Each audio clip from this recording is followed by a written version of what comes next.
Subscribe करें हमारे channel को और इस बेल आइकन को दबाकर हमारी वीडियो पाएं सबसे पहले। लोगों को दूसरों की रुचियों में झूठे दिलचस्पी का प्रदर्शन करने के लिए प्रेरित किया जाता था ताकि वे उनसे अपनी मनचाही चीज हासिल कर सकें।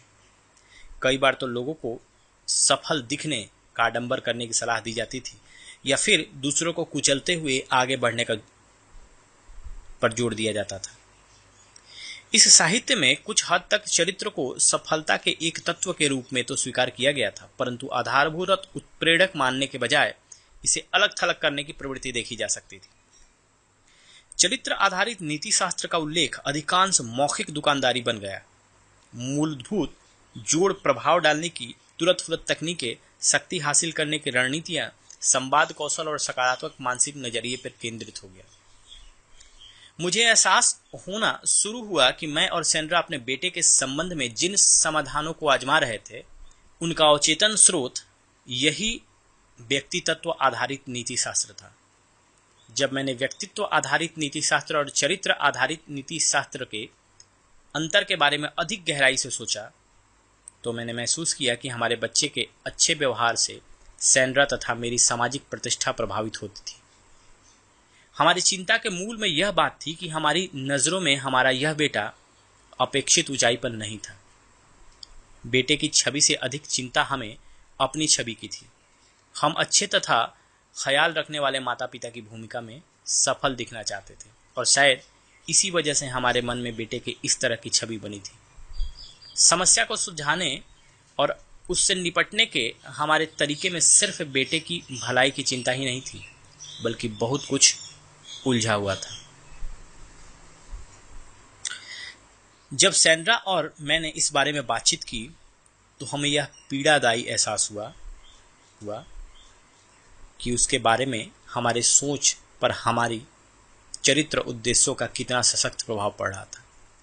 हम जानते थे कि सामाजिक तुलना के उद्देश्य हमारे गहन जीवन मूल्यों से मेल नहीं खाते। ऐसे उद्देश्य हमें शर्त पर आधारित प्रेम की ओर ले जा रहे थे और अंततः इसकी वजह से हमारे बेटे का आत्मविश्वास कम हो रहा था। इसलिए हमने अपने प्रयासों को खुद पर केंद्रित करने का संकल्प किया, अपनी तकनीकों पर नहीं बल्कि अपने गहनतम उद्देश्य और बेटे के प्रति हमारी अनुभूति पर। बेटे को बदलने की कोशिश करने के बजाय हमने अलग हटकर खड़े होने की कोशिश की। हमने यह कोशिश की कि हम उससे दूर हटकर उसकी पहचान, क्षमता और महत्व का एहसास कर सकें। गहरे विचार मंथन के साथ जब हमने आस्था तथा प्रार्थना का सहारा लिया तो हमें अपने बेटे के कई अद्भुत गुण नजर आने लगे। हमें उसके भीतर क्षमता के कई परतें दिखी जो उसकी अपनी गति से विकसित हुई। हमने फैसला किया कि हम निश्चिंत होकर उसके रास्ते से हट जाएं और उसकी क्षमताओं को विकसित होने का इंतजार करें। हमने महसूस किया कि हमारी स्वाभाविक भूमिका यह होनी चाहिए कि हम उसमें विश्वास करें, उसका आनंद लें और उसे सम्मान दें। हमने पूरी ईमानदारी से अपने उद्देश्य पर काम किया और सुरक्षा के आंतरिक स्रोत विकसित किए ताकि महत्वपूर्ण दिखे कि हमारी भावनाएं हमारे बच्चे के प्रशंसनीय व्यवहार पर प्रभावी न हो। जैसे ही हमने अपने बेटे के बारे में अपनी पुरानी अनुभूति के शिकंजे को ढीला किया और जीवन मूल्यों पर आधारित उद्देश्य बनाए, नई भावनाएं उभरने लगी।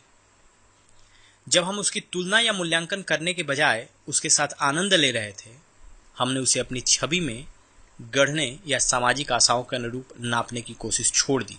हमने उसे अपेक्षित सामाजिक ढांचे में ढालने की दयालुतापूर्ण तथा सकारात्मक कोशिशें छोड़ दी। चूंकि हमने उसे मूलतः योग्य और जीवन से संघर्ष करने में सक्षम पाया, इसलिए हमने दूसरों के उपहास से उसकी रक्षा करना छोड़ दिया। सप्ताह तथा महीने गुजरते गए। समय के साथ उसमें सहज आत्मविश्वास नजर आने लगा। वह स्वयं को दृढ़ बनाने लगा। वो अपनी गति से विकसित होने लगा। औसत सामाजिक मानदंड से उसका मूल्यांकन करने पर अब वह उत्कृष्ट बन गया, शैक्षणिक दृष्टि से, सामाजिक दृष्टि से और खेल के क्षेत्र में। यह परिवर्तन तथाकथित स्वाभाविक विकासवादी प्रक्रिया से बहुत आगे तक हुआ था। कई साल बाद उसे बहुत से विद्यार्थी समूहों ने अपना लीडर चुना और वह राज्य स्तर तक खिलाड़ी भी बन गया। जब वह घर पर अपना रिपोर्ट कार्ड लेकर आया था तो उसमें सारे के सारे ए ग्रेड थे। उसने एक आकर्षक निश्चल व्यक्तित्व विकसित किया जिसने उसे हर क्षेत्र में लोगों को सहजता से संबंध बनाने में सक्षम बनाया। मेरा और सैंड्रा का विश्वास है कि हमारे बेटे की सामाजिक रूप से प्रभावी करने वाली उपलब्धियां सामाजिक पुरस्कार की इच्छा की वजह से नहीं मिली। ये उपलब्धियां काफी हद तक अपने बारे में उसकी भावनाओं की वजह से मिली। यह मेरे और सैंड्रा के लिए एक अद्भुत अनुभव था। इसमें हमारे बाकी बच्चों के साथ तथा अन्य भूमिकाओं में व्यवहार करने के संबंध में हमें महत्वपूर्ण सबक सिखाया। इसने हमें सफलता के व्यक्तित्व आधारित नीति शास्त्र तथा चरित्र आधारित नीति शास्त्र के बीच के महत्वपूर्ण अंतर के बारे में बहुत व्यक्तिगत स्तर पर जागरूक बनाया। एक भजनकार ने हमारे विश्वास को बखूबी व्यक्त किया है, पूरी मेहनत से अपने दिल को टटोलो, क्योंकि जिंदगी के असली मुद्दे यहीं से प्रभावित होते हैं। मेरे बेटे के साथ मेरा अनुभव अनुभूति संबंधी शोध और सफलता साहित्य के अध्ययन ने मिलकर मुझे एक जब चीजें अचानक सही जगह पर आ गई, मैं अचानक व्यक्तित्व आधारित नीति शास्त्र के सशक्त प्रभाव को देख पाया और उन सूक्ष्म, अक्सर चेतन रूप से ना पहचाना जा सकने वाला विभिन्नताओं को स्पष्टता से समझ पाया, जो व्यक्तित्व आधारित नीति शास्त्र तथा चरित्र आधारित नीति शास्त्र में थी।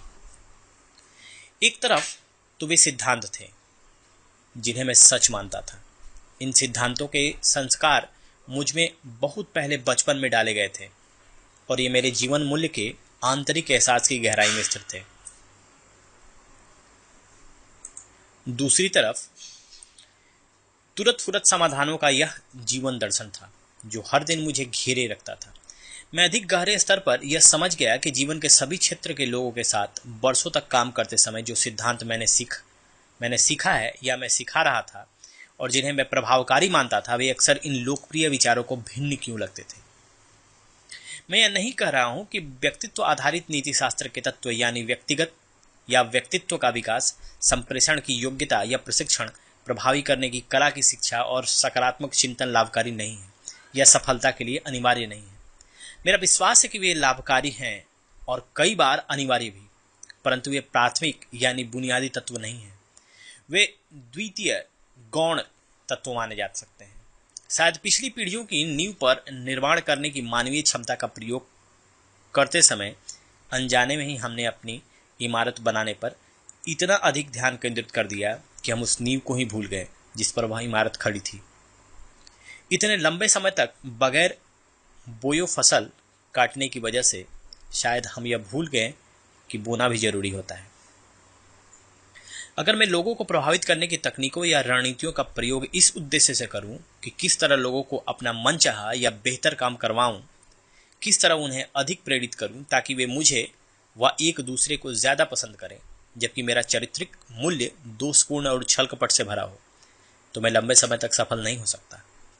मेरे छल कपट की वजह से अविश्वास पैदा होगा और मेरे हर काम को, जिसमें तथाकथित लोक व्यवहार की अच्छी तकनीकों का प्रयोग भी शामिल है, जोड़ तोड़ या चालाकी माना जाएगा। इससे जरा भी फर्क नहीं पड़ता कि शब्दों का जाल कितना अच्छा है या इरादे कितने नेक हैं। मूल बात यह है कि अगर विश्वास नहीं है या बहुत कम है तो स्थायी सफलता की नींव ही नहीं है।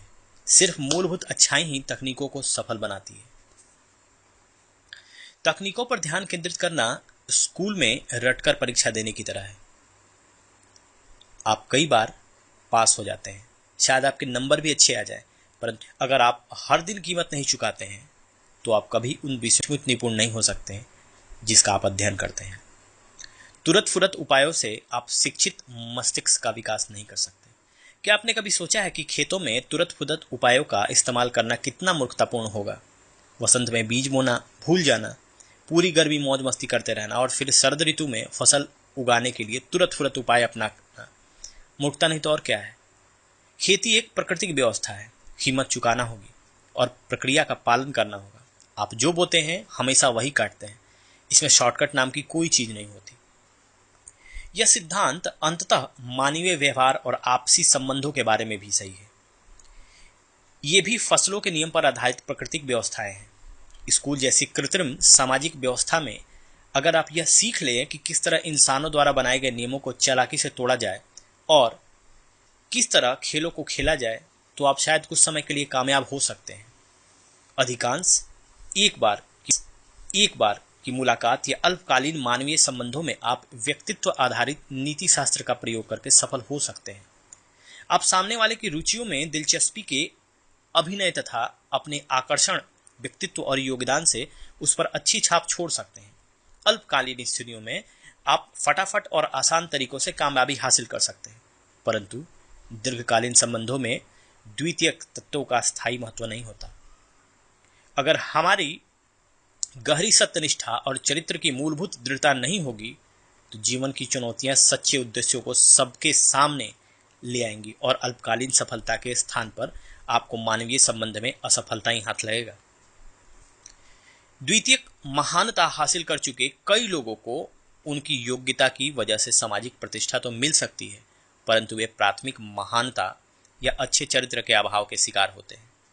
देर सवेर यह बात आपको उसके हर दीर्घकालीन संबंध में दिखने लगेगी, चाहे वह संबंध किसी व्यापारिक सहयोगी, जीवन साथी, मित्र या पहचान के संकट से गुजरते किशोर पुत्र के साथ हो। चरित्र सबसे ऊंचे स्वर में बोलता है। जैसा इमर्सन्स ने एक बार कहा था, आप क्या हैं? आपकी आवाज मेरे कानों में इतनी तेज से सुनाई देती है कि आप क्या कहते हैं वो मुझे सुनाई नहीं देती। जाहिर है ऐसी स्थितियां होती हैं जहां लोगों में चरित्र की दृढ़ता को होनी है, परंतु संप्रेषण की योग्यता नहीं होती है, और बेशक इससे भी रिश्तों की गुणवत्ता प्रभावित होती है, परंतु इसके प्रभाव फिर भी उतने महत्वपूर्ण नहीं होते। अंतिम विश्लेषण में हमारा चरित्र हमारे शब्दों और कार्यों से अधिक ऊंचे स्वर में बोलता है। हम सब यह बात जानते हैं। कुछ लोग पर हम पूरी तरह विश्वास करते हैं क्योंकि हम उनका चरित्र जानते हैं, चाहे वह मुखर हो या ना हो, चाहे वो मानवीय संबंध की तक या ना हो, हम उन पर विश्वास करते हैं और उनके साथ सफलतापूर्ण काम करते हैं। विलियम जॉर्ज जॉर्डन ने एक बार कहा था कि हर व्यक्ति के हाथों में अच्छाई या बुराई की अद्भुत शक्ति दी गई है। उसके जीवन का खामोश, अचेतन, अदृश्य प्रभाव है। यह सिर्फ इस बात का सतत प्रतिबिंब है कि जैसा वह वास्तव में होता है उस बात का नहीं, जितना वह ढोंग करता है।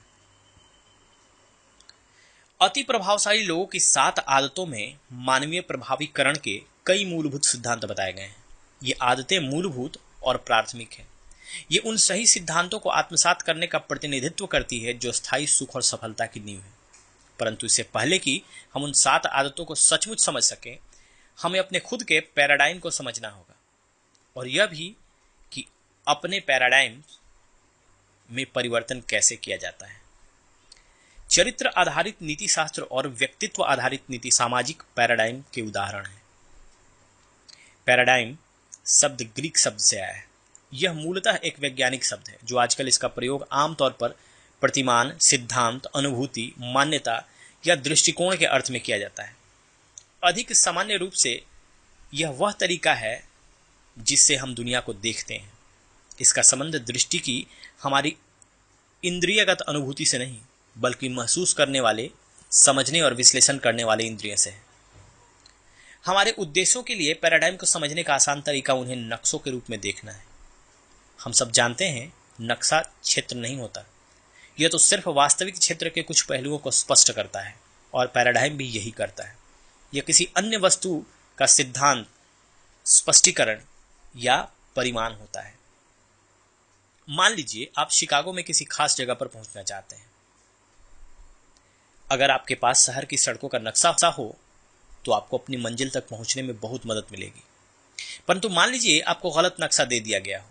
मुद्रण की त्रुटि की वजह से डेट्रॉइट के नक्शे पर गलती से शिकागो छप गया हो। क्या आप उस कुंठा और असफलता की कल्पना कर सकते हैं जिसका सामना आपको अपनी मंजिल तक पहुंचने की कोशिश करते समय करना पड़ेगा? हो सकता है आप अपने व्यवहार में सुधार करें, आप और ज्यादा मेहनत करें तथा अपनी गति को दूना कर दें, परंतु आपके प्रयास आपको तेजी से सिर्फ गलत जगह पर पहुंचाने में ही सफल हो पाएंगे। हो सकता है आप अपने नजरिए में सुधार करें और अधिक सकारात्मक तरीके से सोचें। आप अब भी सही जगह पर नहीं पहुंचेंगे, परंतु शायद आपको इसकी परवाह नहीं होगी। आपका नजरिया इतना सकारात्मक होगा कि आप जहां भी पहुंचे वहीं पर खुश रहेंगे। मुद्दे की बात यह है कि आप अब भी भटक रहे होंगे। मूलभूत समस्या का आपके व्यवहार या नजरियों से कोई लेना देना नहीं। इसका इस बात से आपके पास जो नक्शा है वह गलत है। जब आपके पास शिकागो का सही नक्शा हो तब मेहनत महत्वपूर्ण होती है। जब आप सही रास्ते पर चलते समय हताश करने वाली कठिनाइयों का सामना करें तब नजरिए से सचमुच फर्क पड़ता है। परंतु पहली और सबसे महत्वपूर्ण आवश्यकता यह है कि नक्शा सही हो। हम में से हर एक के मस्तिष्क में बहुत से नक्शे होते हैं जिन्हें मुख्य रूप से 2 श्रेणियों में बांटा जा सकता है। चीजें जैसी हैं यानी वास्तविकताओं के नक्शे, और चीजें जैसी होनी चाहिए यानी जीवन मूल्यों के नक्शे। इन्हीं मानसिक नक्शों के माध्यम से हम अपने हर अनुभव की व्याख्या करते हैं। हम नक्शों के सही होने के बारे में शायद ही कभी सवाल करते हैं। आमतौर पर तो हम यह भी पता नहीं होता कि हमारे पास नक्शे हैं भी या नहीं। हम बस यह मान लेते हैं कि हम जिस तरह से चीजों को देखते हैं वे सचमुच उसी रूप में हैं या उससे उसी तरह होना चाहिए। हमारे नजरिए और व्यवहार इन्हीं मान्यताओं से उत्पन्न होते हैं। हम जिस तरह से चीजों को देखते हैं उसी से यह तय होता है कि हम किस तरह सोचते और कार्य करते हैं।